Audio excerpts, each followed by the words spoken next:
Welcome to USA Global TV and Radio, where our mission is to provide education, entertainment, hope, and inspiration. USA Global TV and Radio connects you with experts and audiences all around the world every single day to help you succeed in business and to live a richer life. Visit us at usaglobaltv.com to learn about career and life-changing training and mentoring programs like the Listening Mentor. Subscribe to our newsletter to stay informed about our special programs and offers. Discover how you can become a guest on one of our shows or a host or producer of a USA Global TV and Radio show of your very own.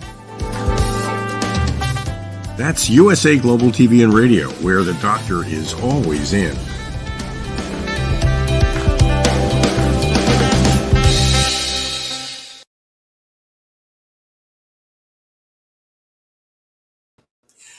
Howdy all y'all, this is red.olaughlin, and I am super happy today because today we are concluding our deep dive into nutrition. And on Talking Heads on the USA Global TV and Radio Network, it's also found on Roku, E360 TV, Amazon Fire. All the programs are archived on YouTube. It's just on a myriad of platforms, both live stream, mostly live streaming, and there are some podcasts that are available later on.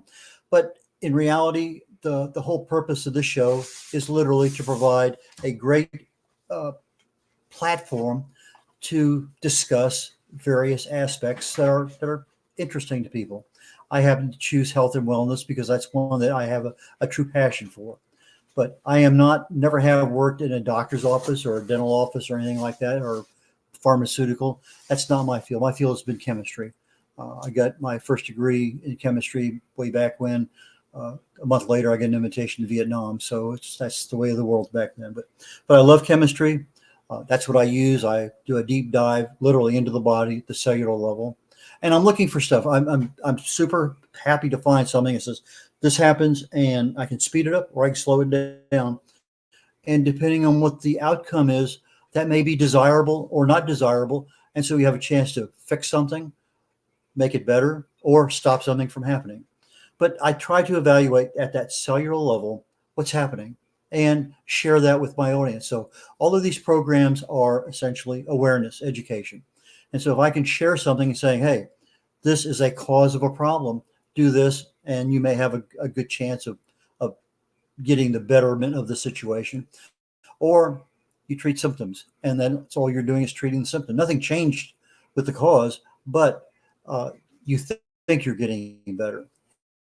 And so from that perspective, yeah, we have a lot of issues to do. Now, typically I have a lot of slides and everything else, but some days just don't always work out for the best. So we're going to wing it today and kind of see how it is. So trying to wrap this thing up today, nutrition, we talked about all sorts of different things. I mean, you could take an individual one. Let's say I want to talk about calcium. And I would go in there and I do my research. Well, where's calcium found? How does calcium benefit you? What is the real truth health benefit? What happens if I take too little? What if I'm deficient? What if I take too much? I mean, lots of answers can be found, but sometimes you find answers and they're not always what you expect them to be. Now, I was trying to wrap this thing up today, and I was talking about, let me just do kind of a quick search into nutrition and life in general and what things have. And I think the first two or three things I saw was, well, I disagree with that. I'm not going to put that on the screen because I don't believe it to be true. But sometimes we get these little tidbits of information that somehow end up in the system, and they're stuck there for years and decades, and it's almost impossible to change. But it's the standard, whatever people hear, and that's what you have. But anyway, because of nutrition, just getting something to inside our body doesn't automatically guarantee that it's going to work. A lot of problems there. So part of the first thing is you got to have the right kind of food. And if you're going to be looking at nutrition, probably best to look at the food you eat, because there's a lot of issues when you start just taking pills and think, well, here's my multivitamin over here. I don't need anything else. That might work on a few day basis when things are out of whack, but that's not the way to live your life. Hydration. Absolutely need water in the body all over. Sleep, good quality sleep.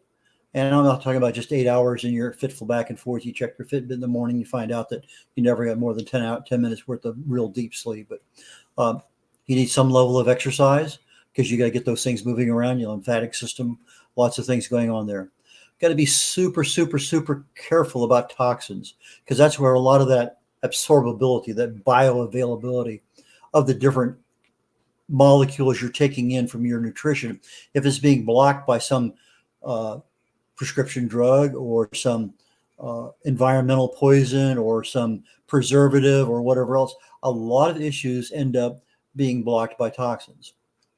If you're fat, that's almost having an extra organ in your body. It almost has a mind of its own. Alcohol, always a limiting factor if there's too much involved. Stress, probably one of the key ingredients of just about every aspect of disease, has some genesis in stress. So you start looking at all those things, and where do they lead you? Well, if you're not digesting the nutrition that you need properly, we end up with a higher risk of cardiovascular disease, very definitely, heart attacks, strokes, diabetes, cancer. We just went through a couple of years of what we call the pandemic. And what was one of the new words that was learned from the medical perspective? Comorbidities. In other words, somebody has a heart issue, somebody has a diabetic condition, somebody's overweight, and it goes on and on. You have 2 or 3 or 4 major health concerns, and those were the people who were most at risk with regard to having a problem or a potential problem. And so we start looking at, well, what am I taking that I should be taking, and am I taking enough of it? Well, I can tell you right now that most people are deficient in vitamin D, sunshine vitamin. Most of your B vitamins, your B5, B6, B12, absolutely B12 is a big one. Vitamin A, your minerals, iron, iodine, magnesium, calcium, all of those have a major factor in our health. And as I'm starting to look at each one of those things, I look at it, well, I can get fatigue, I can get this, I can get all sorts, but they're redundant. In other words, I can get fatigue from 14 different deficiencies. Well, how do you pick out which one is which? That's kind of a problem. But on the same time, it's a clue. Something's wrong. So if you're constantly having gut issues, diarrhea, constipation, gas, bloating, tenderness, soreness, chances are your gut is not as healthy as it needs to be. Now, the gut requires a little bit more. In other words, I look at my primary healthy zones in my body. Obviously, I got my head. So my brain health, that's a big one. That's what I need to think with and do things. But I also have to have all the skills to move about. So I have some level of skeletal muscular health. Heart health, obviously, is a big one. But the two that I really and truly focus on more so than anything else, number one, is gut health. That is where the rubber meets the road. You get that food into your stomach and everything starts cranking up. Now you're starting to split off all the individual molecules that the body needs at various levels. And so through your digestive process, now you're able to start using, the calcium, the magnesium, the vitamin A, the B12, all the rest of those things that the body needs. And so they're going to go through a semi-permeable membrane in the gut, get into the bloodstream, and get to wherever they need to go in the body. But the body's pretty smart. If you need B12, but the precursor to that B12 maybe says, I need it more over here than where you think I want it to go, it's going to take it where it needs to go. And you may still be deficient in that part of your body with regard to that particular mineral or vitamin, even though you think you're getting enough of it. So I was doing some research literally an hour before the show, a couple hours, and I can't think of the guy's name. He's a Brazilian. And he talked about a vitamin D, resistance. I've never heard the term before. So I started doing some research on them. And they're trying to find out that, well, it turns out that vitamin D is needed so many different places in the body. It gets processed from the sunshine to the skin, goes back and forth here, there, and yonder into the liver, ends up in the kidneys, finally gets into the bloodstream. But somewhere along the way, toxins and other things can interrupt that flow of vitamin D to get processed properly. And when you start having vitamin D processing or resistance issues, now you start seeing, in some cases, the autoimmune disease, multiple sclerosis being one of the major ones, but rheumatoid arthritis, ulcerative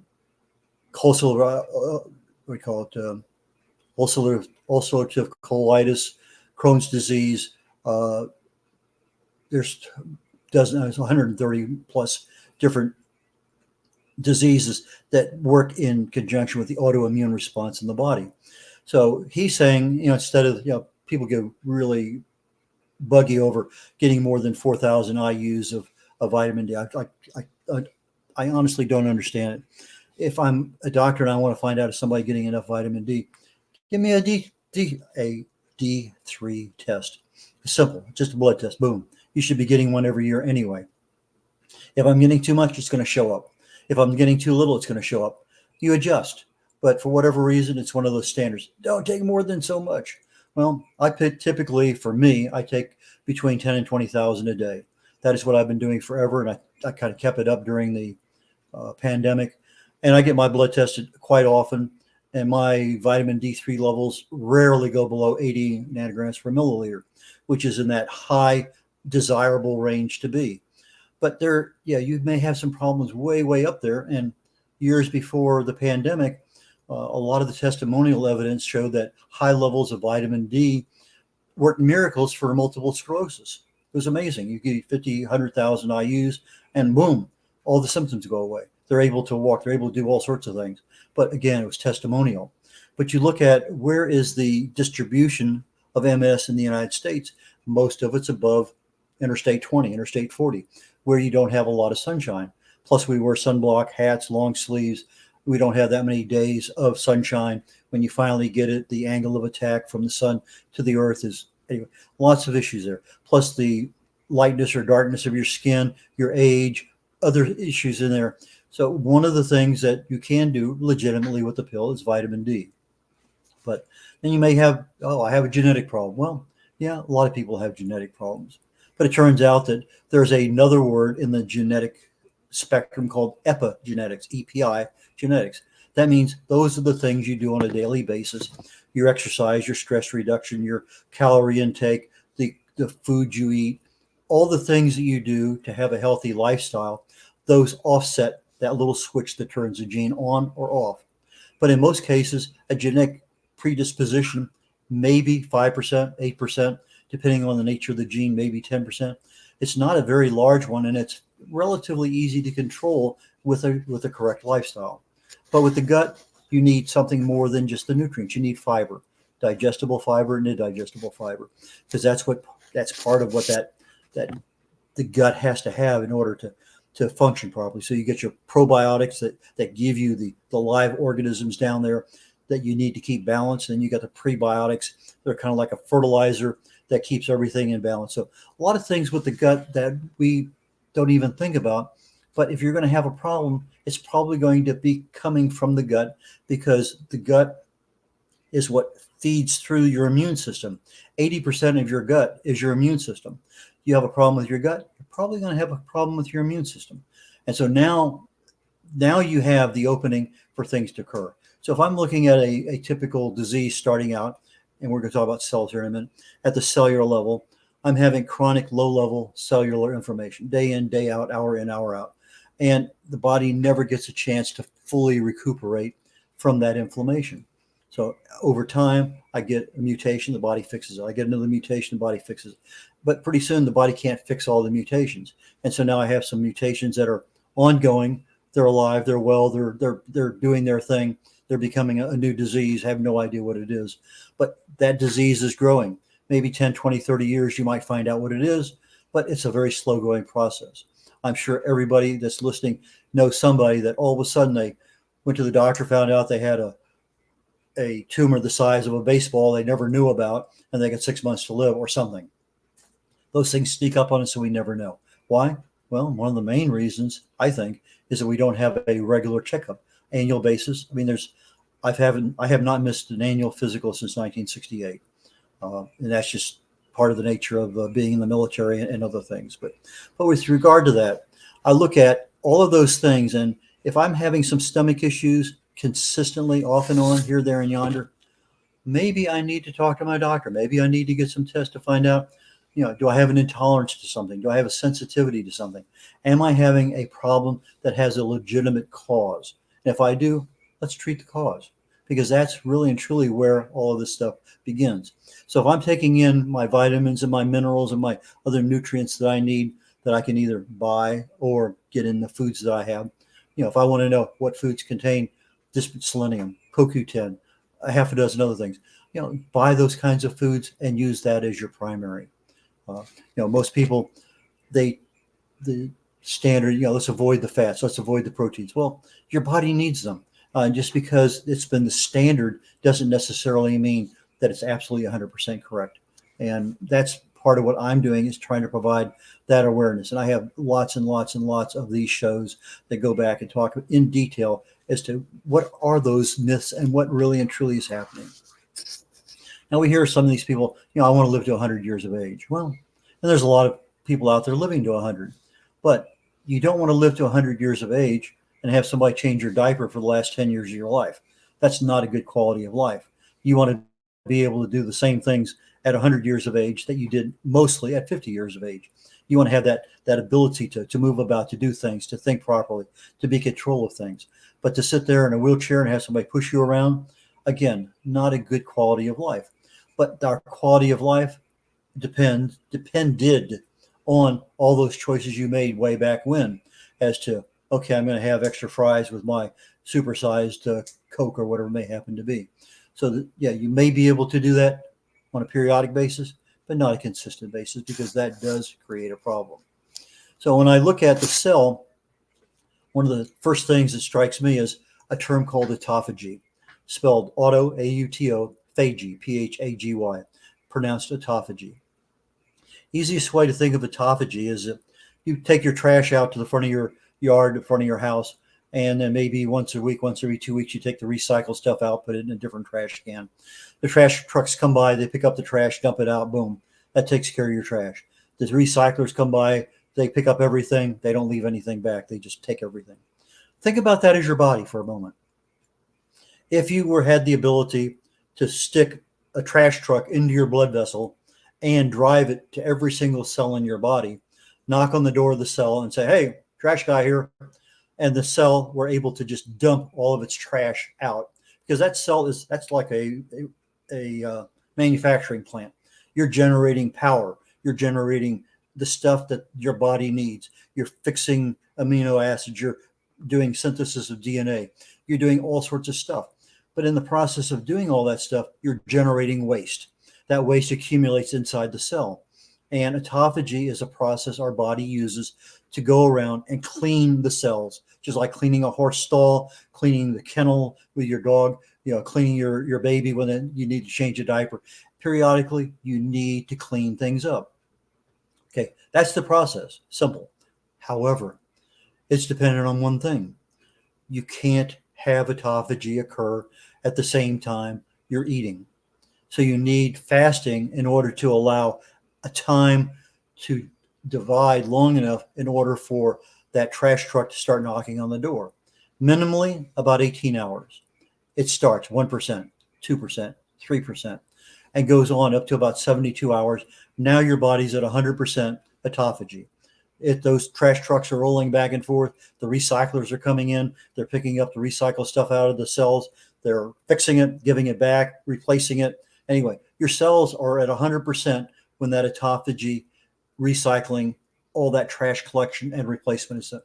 That is what you need. So on top of eating a healthy diet, I need times when I'm not eating at all. I need to be hydrated. I need to have good sleep. I need to have a decent amount of exercise. I need to reduce my stress.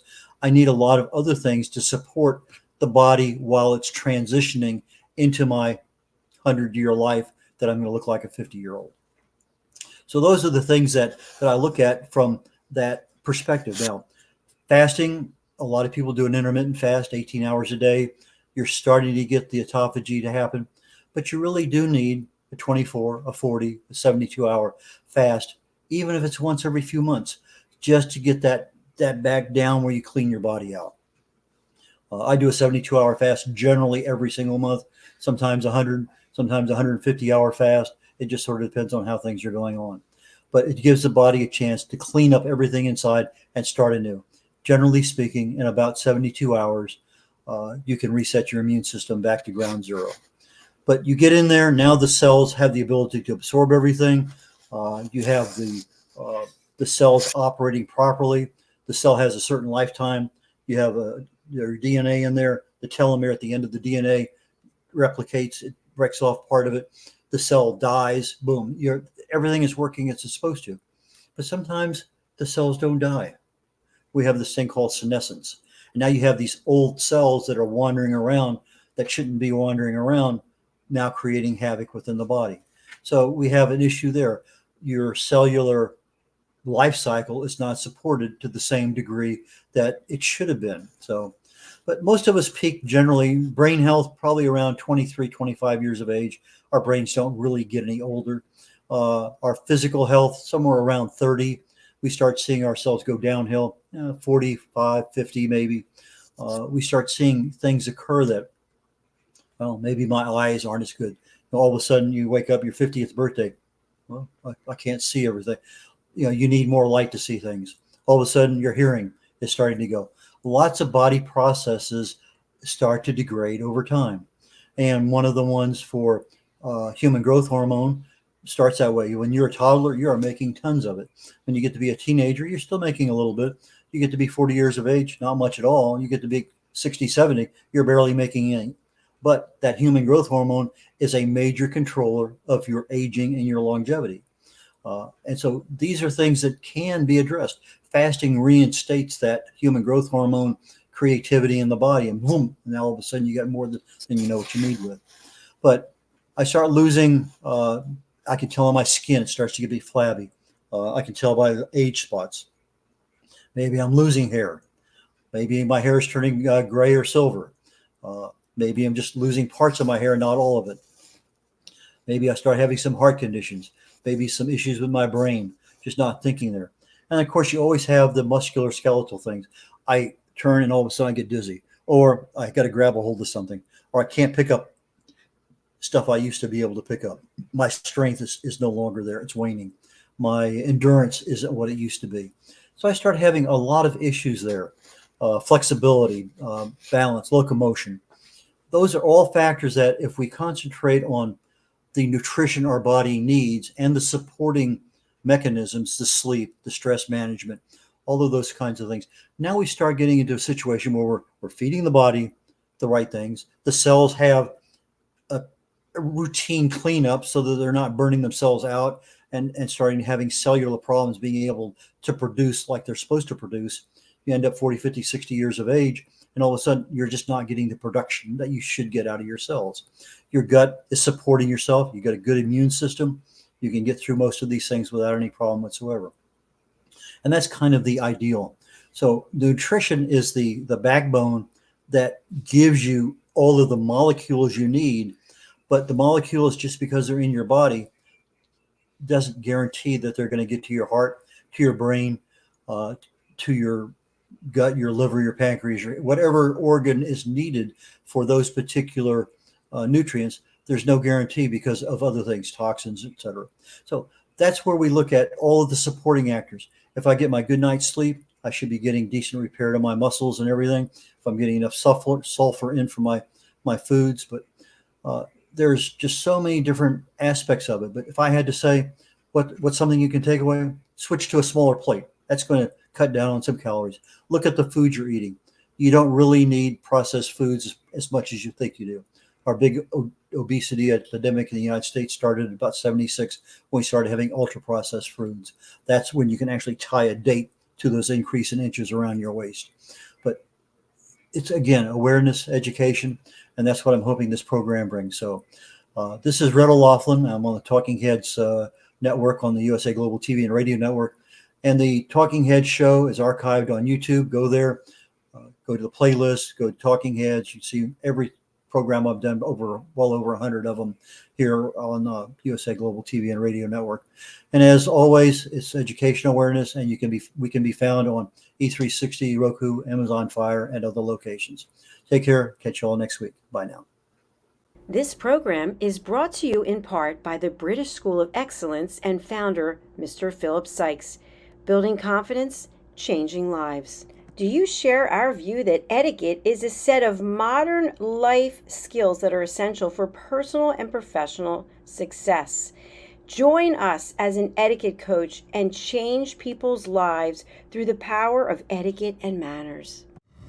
The last few days have been really amazing. I had a trainer course from the British School of Etiquette. And I must say it's been one of the best decisions I've ever made and one of the best investments I've made in my own training and development.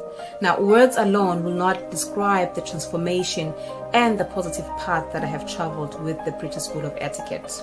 I find I learned a lot from the lessons this time I came. The last few days with the British School of Etiquette have been fantastic. And what I've learned now is really beyond my expectations. This is the most rewarding experience and the best investment I have made this year. It was just great. I learned so much, and when I go back to Belgium I will incorporate a lot of it into my day-to-day life and business. It's been absolutely wonderful for the whole week that we were here. I feel transformed, and I feel like blowing a trumpet and tell people, come and do this school, this class is the best, this is the best school ever. You should take it.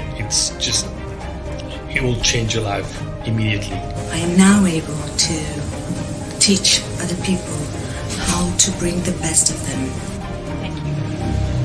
Thank you, BSc. Thank you. Thank you so much. Thank you. Thank you to our clients for their testimonials on the Train the Trainer program. Our exponential and global growth is so significant that we've evolved from the British School of Etiquette to the British School of Excellence, where we're investors in people.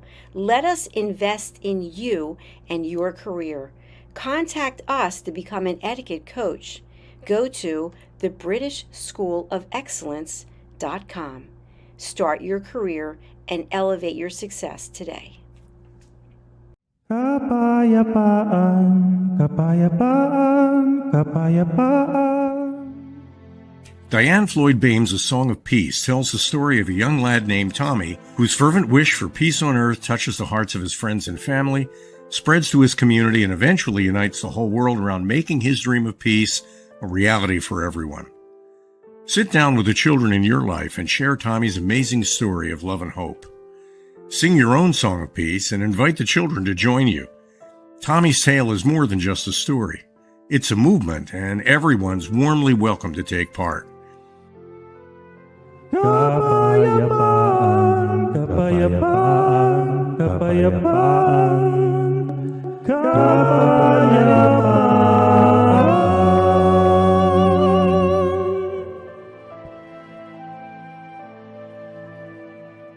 You'll you'll find A Song of Peace, along with many other wonderful learning and enriching opportunities for children of all ages at dianefloydbain.com.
USA Global TV and Radio, in partnership with Dr. Jacqueline LLC, present Amazon #1 best-selling author, Dr. Jacqueline Kerbeck.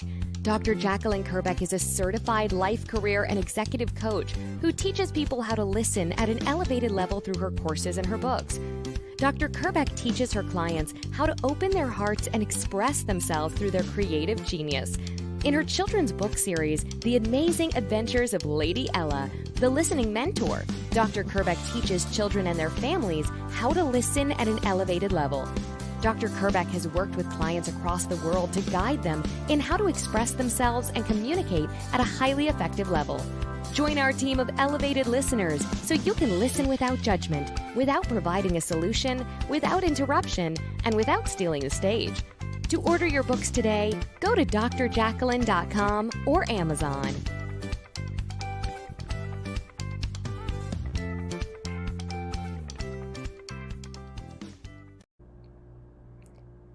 This program has been brought to you in part by Zane Carson Carruth, etiquette and protocol expert, international award-winning author, television show host, and philanthropist. Thank you to Zane, our official diamond sponsor for USA Global TV and Radio in partnership with E360 TV. Zane is the author of the world's first tooth fairy ever, as well as many other children's books. She's also the television host of Elegance, Polished Demeanor, and Posh Living, seen on USA Global TV and Radio.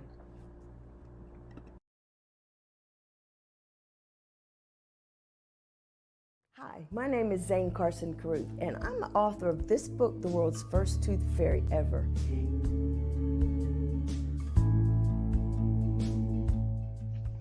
Reading is magic. Studies have shown that reading to your children lays the foundation for greater success in life. Reading helps develop language and vocabulary skills. It helps improve memory, and it encourages curiosity and inspires creativity. The benefits are immeasurable, and as a parent, you'll benefit too. In only 10 or 15 minutes a day, you'll be creating warm memories and a bonding experience that will last for years to come. So take time to read to your children. Read them books about things that engage and interest them. Tales of fairies and magic fascinate children, and as everyone knows, the Tooth Fairy is at the top of the list. If your child loves magic, wands, adventure, and what child doesn't, you'll love reading them books from the trademarked series, The World's First Tooth Fairy Ever. Follow along as Bella, the world's first tooth fairy, accidentally starts the tooth fairy tradition. Learn the tricks of being a professional tooth fairy in the book, Bella Starts a Tooth Fairy School. Your child's imagination will soar as you read the adventures of Bella and her magic wand.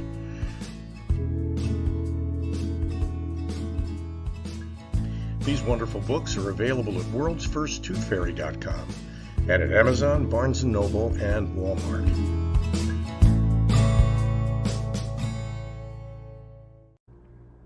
To learn more about Zane, contact her through her website, zanecarruth.com, ZANECARRUTH.com. Order Zane's books and merchandise. Contact her about being a keynote speaker at your next event.